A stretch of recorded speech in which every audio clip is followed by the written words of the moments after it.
My husband said he would leave me in a heartbeat if his deceased wife walked through the door, and I had to do damage control while feeling like crap because we were with our friends. Posted by you/no context 7758.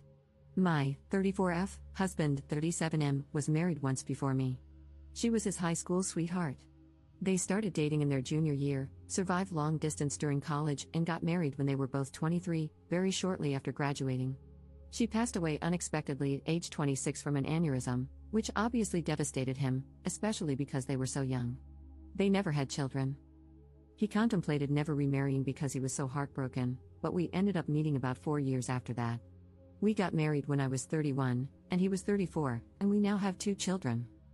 Last night, we were at a friend's potluck gathering. Everything was going well until one of our friends brought up a new topic related to relationships. She is newly divorced, so the conversation was about her divorce. Others chimed in with stories about past relationships from high school, college, etc. I mentioned that I never thought I would get married because my luck with men had always been terrible until I met my husband, and I said I felt very lucky to have met him. After a little while, my husband brought up his deceased wife. Everyone knows he was married before me and that she passed away. He was talking about her and then dropped a bomb, saying, if she walked through that front door right now, I'd pick up where we left off. If I'm being honest, it felt like someone put my heart into a blender and punched me in the gut as hard as they could. Everyone in the room could sense the awkwardness that followed. To avoid making a scene, I just laughed it off, even though I think it was still obvious that it hurt me. I just felt that if he still feels that way, then why are we married? I've never asked him to get over his wife. I have never experienced the loss of a spouse or even a partner, so I'm unsure how that feels. But I would never say something like that in front of my new spouse. After the gathering, we left, and I did not speak to him the entire car ride home or much the entire night. I did tell him that what he said hurt my feelings deeply and that we could talk in the morning once I had calmed down because I didn't want to say something mean to him. I ended up sleeping on the couch because he wouldn't leave me alone. It's now the next morning, and I barely slept. He is still sleeping. I'm not really sure what to say or what he will say. Relevant comments. Commenter. It's one thing to acknowledge a deceased partner and know that if they were alive, you wouldn't be together because you wouldn't have met in that capacity. But he was disrespectful and hurtful on another level. Did he just lob this bomb for no reason? Like, was it a pass the salt? And by the way, I would drop off for my dead wife in a second. I'd be feeling like crap and angry, truly wondering what role I play in this relationship outside of being a bedwarmer. Not the jerk at all. Ops response. He started off by saying that he had never been in a serious relationship until his first wife. He had little relationships in middle school and early high school, but she was the first one he ever felt serious about. Then he said what he said. Everything was fine until he said it. I'm also not opposed to him speaking about her, we've talked about her before. Commenter 2. He probably could have worded it better, but the only reason you're where you are is because she isn't. It's not that he doesn't love you more than anyone on earth, but she is an idea that still seems ideal in his mind. You may also not fully understand the depth of their bond, given how long it lasted. I don't blame you for being a little taken aback, but he's there for you, loves you, and is committed. Isn't that enough? Ops response. Yes, I've acknowledged that the only reason I am together is because she is gone. That is obvious, and anyone with a brain would piece that together quickly. It's just that what he said was mean. He could have kept that to himself. I would never say something like that to him or in front of him, even if I felt it. Commenter 3. Okay, what else did he say? Because I absolutely, 100% believe that he said this hurtful thing, and it has stuck in your mind, bothering you. You are not the jerk for feeling normal human emotions. Just as I absolutely, 100% believe that this is not the entire story. You laughed it off. He tried to talk to you about it, but you wouldn't listen. I mean, yeah, from what we know here, you're the jerk. You pretended you were fine with the comment, then you flipped and said you weren't. Then you refused to accept any kind of open communication about the issue.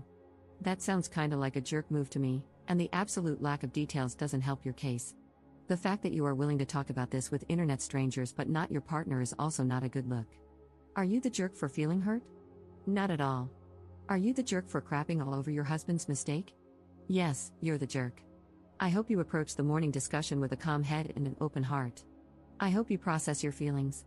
I hope your husband apologizes for hurting you. Ops response.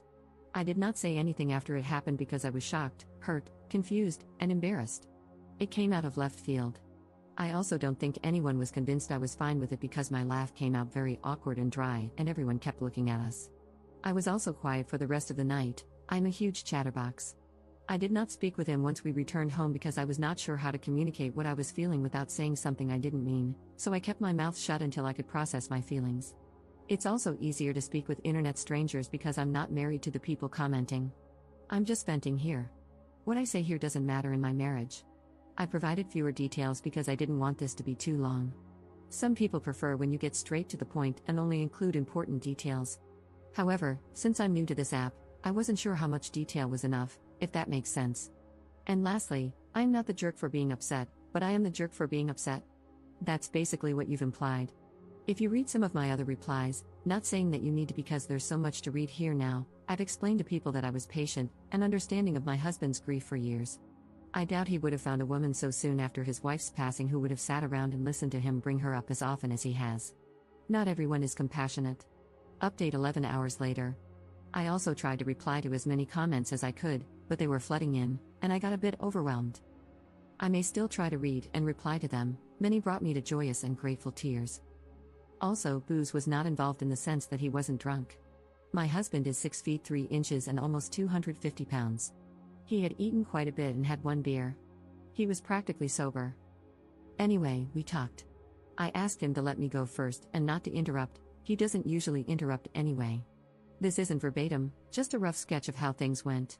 I also included points some of you made, without mentioning that I posted about this, of course. I just want to say that I do not hate you for what you said. I understand where you were coming from. She died, and it was something neither of you saw coming. I could never ask you to get over her or to forget her because I know how much you loved her. She was your first love. I do understand that if she hadn't passed, we likely would not be together, and you too likely would be. I have always understood this. But to say what you said hurt my feelings and embarrassed me. Even though her coming back from the dead is impossible, if it were, you would leave me and the children? It was probably one of the worst things anyone has ever said to me. It is clear your feelings about her are still raw, and it still hurts. I want you to get counseling, and I want couples counseling very, very soon. He then apologized profusely, teared up, and said how he did not mean to hurt me or embarrass me in front of our friends. He basically said that he thought about it before he went to sleep and realized that he should have kept it to himself. I mean, I can't be angry at him for what he thinks. He loved her, and she died. His feelings are also valid here. He also said that he would never leave me and the children and that what he said was just a poorly thought out and poorly worded statement. He wasn't thinking clearly, and when he said it, he immediately felt that maybe it came out wrong. I asked him how he would feel if I said that to him. He said, "Yeah, it's bad. I know. I shouldn't have said it. I wouldn't be happy. I know you aren't happy. I should have apologized in front of everyone as soon as I said it, or not have said it at all." I then asked him to think of the children and said, "It's like you saying, hey, children's names, if my dead wife walked through the door, I'd pack my bags and never speak to you guys again." And then it really got uncomfortable.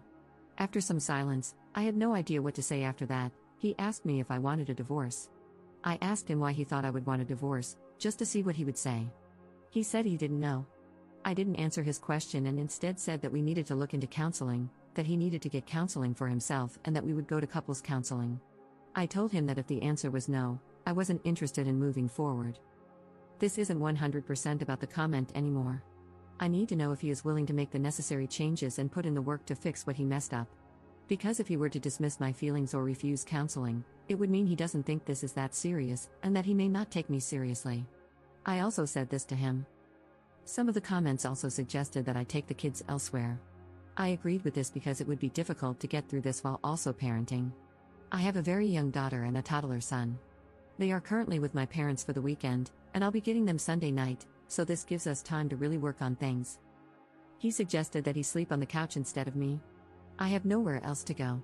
I haven't told my parents because I really want to keep this between me and him as much as possible. Family and friends tend to jump to judgment too quickly and sometimes offer extreme and harmful advice. It's also embarrassing. Luckily, we both have very good insurance that will help with counseling. I told him that it seems like whatever counseling he got after her death wasn't enough, and that he wasn't consistent with it like he should have been. With trauma like that, I personally would have been in counseling for years before even considering remarriage. He agreed. He was only in it for about a year and then stopped once he moved away from his hometown. He never got back into it. He also agreed to individual and couples counseling. He kept apologizing and telling me he loved me all day. It was also so difficult to be around him because he kept looking at me. I couldn't think. It was like he would try to say something and then just stare without saying anything. With the kids gone, there's nothing to really do except talk, so we talked again right before dinner time. He asked me if I wanted him to cook or buy something. To be honest, I still wasn't hungry, so I just told him he could pick something up for himself and that I wasn't hungry. That prompted the second discussion.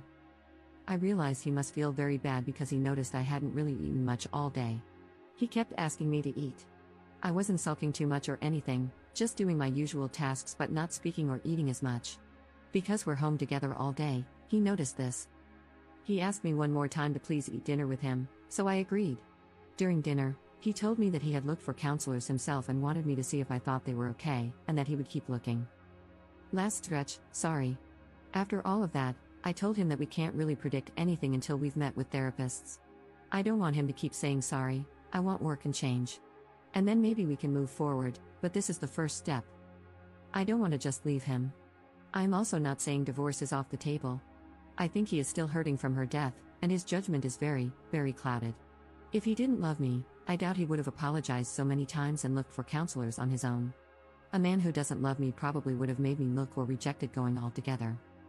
Many people were suggesting otherwise, but I do not think he doesn't love me. I thought about this myself, cried about it, thought of my children, and cried more. I'm not staying for the kids, I'm staying because I want to at least try to fix things. If it cannot be fixed, then at least I tried.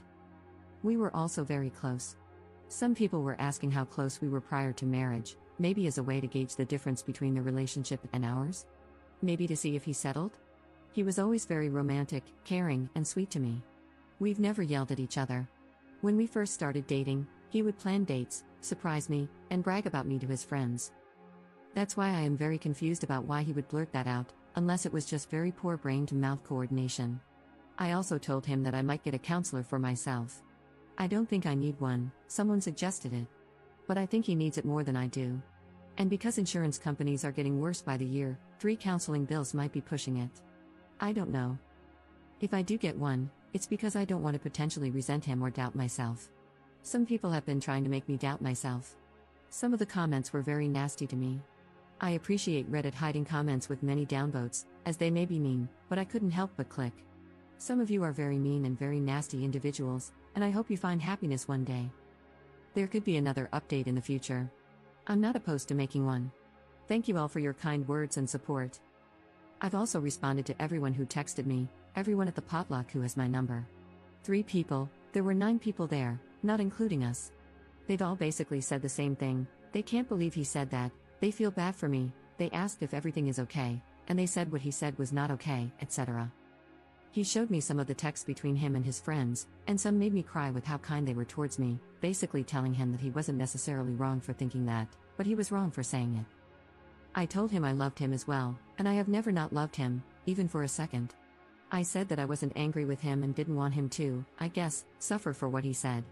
But I was just hurt and needed him to know that it did hurt me, and for him to respond how he saw fit, and we'd go from there. That's all for now. I could possibly answer more questions here if you have any. I try to answer some of the more frequently asked ones that I saw. Again, sorry for this being so lengthy. Have a nice weekend, everyone, and thank you again. Relevant comments. Commenter. My 2 cents, constantly telling you how sorry he is does not prove that he loves you.